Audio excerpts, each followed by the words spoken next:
Vegas this morning from LA. We'll talk wall-to-wall hoops. And, of course, three-time NBA champion Udonis Haslem. UD is in the house. Can't get enough action out there in Vegas because he's still out there in the 111-degree heat. And I'm George Sedano in for Malika Andrews. So let's get right to it. LeBron James was in attendance for the Lakers Summer League game against the Pelicans to watch Bronny and company get their first win in Las Vegas.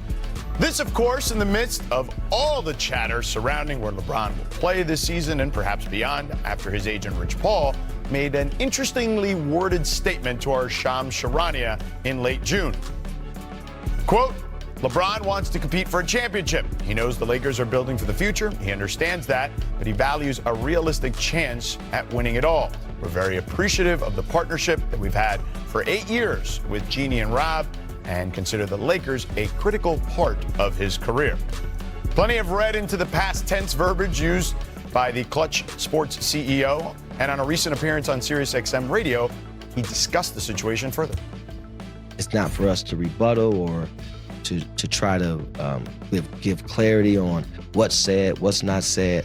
That's not the focus. The focus is, hey man, enjoy your summer. There's never been an expectation on anyone like it's been on him.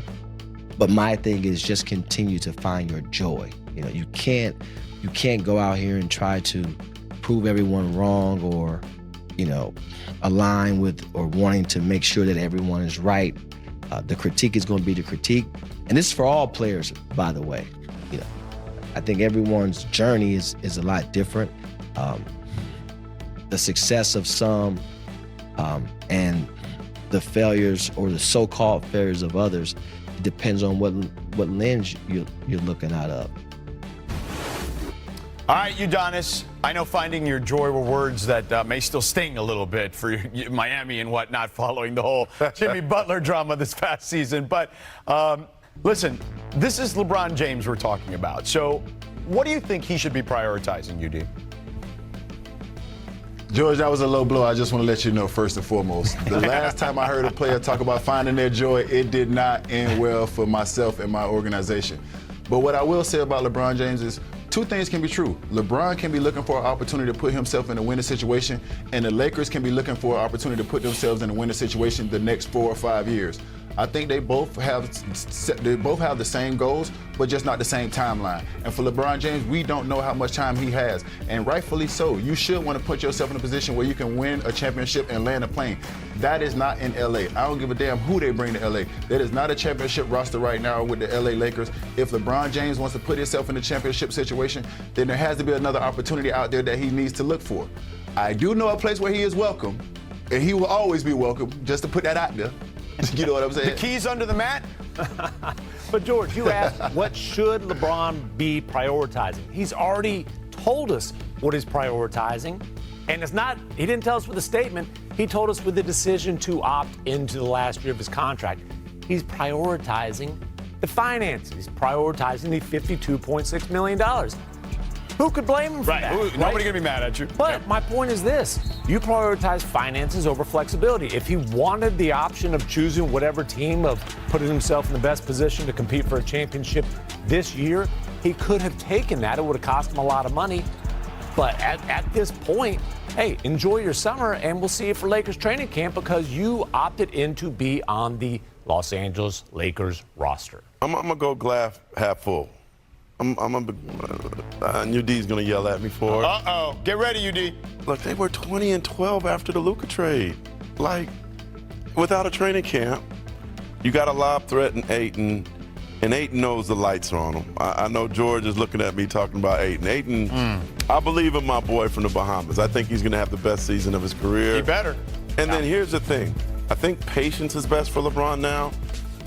But if by the trade deadline, Rob Pelinka doesn't put a championship, like I think he needs more time. We've seen trades get made at the beginning of training camp. But if it doesn't look right at the trade deadline, I think it's a little easier to trade him, even with that money at the halfway point. Be patient, wait, and see what happens. Go ahead, UD. I mean, this is a guy who's seen everything but the win. You're not going to run the banana in the tailpipe on LeBron James. When he walks in that locker room, he knows that that is a championship roster. He knows if he has a chance of realistically winning a championship. When you look at what Houston has done, when you look at Minnesota getting another year better, when you look at what they've done in Oklahoma City, bringing their core back and extending those guys, they do not have a chance in hell on winning a championship with the Los Angeles Lakers this particular season. So if LeBron James wants that opportunity, he has to put himself in that situation moving forward, and that is not going to be with the Los Angeles Lakers. That's just my opinion, hands down. Yeah, listen, I would agree with you, UD. I'm here in LA. I'm here every day. I think at best you can make the case they're like the 5th or 6th best team in the Western Conference on paper at the moment. But yeah, I don't know if I see a championship roster, especially once you get past the first couple of players in their rotation. But listen, our reporter Dave McMiniman covers the Lakers all the time as well here for our company here at ESPN. He had some boots on the ground reporting in Vegas after talking to both the Lakers and LeBron's camp. Let's take a listen. The question on everybody's mind is, where will LeBron be playing next season? Some have posited that the true cause of the situation was the Lakers not offering LeBron a contract beyond next season, but Rich Paul told me that they never asked for one. Paul also made it clear to me that LeBron has not asked for a trade, and Paul hasn't even discussed the possibility of wanting a trade in the future with the Lakers. Paul did tell me that 4 teams contacted him with interest in trading for LeBron, though. Now, I asked LeBron just before tip-off if he'd like to join the broadcast to discuss everything, and he told me, quote, "I ain't got nothing to talk about." Okay, listen, stars turn down interviews all the time, but I mean, there's kind of something to talk about, at least a little bit here. All right, look, let's get in our front office insider, Bobby Marks, who joins us now from Vegas as well. All right, 4 teams have allegedly reached out in interest about trading for LeBron James. Bobby, who could realistically get a deal done, though? Well, that's the biggest question, George, is like, what does LeBron James want? And here's a player, one of 2, that has a no trade clause in his contract. His contract's at $53 million. Certainly when you look at teams like Golden State, that would, of course, probably make the most sense. When you're trying to swap Jimmy Butler out for LeBron James, that trade actually works when you look at it from a perspective. The question would be, of course, would the Lakers want an extra year of Jimmy Butler? Remember, this is a team that's prioritizing cap space post LeBron James. I think the second team, of course, is the New York Knicks. Of course, when you look at a player like Karl Anthony Towns, that trade matches. They have players like OG Anunoby, Mikal Bridges, Josh Hart. It does become a little bit complicated because of the finances. And of course, the Los Angeles Clippers right across the way. But as we've said, it would cost you something to trade a player like Kawhi Leonard, perhaps. So that's the biggest question there.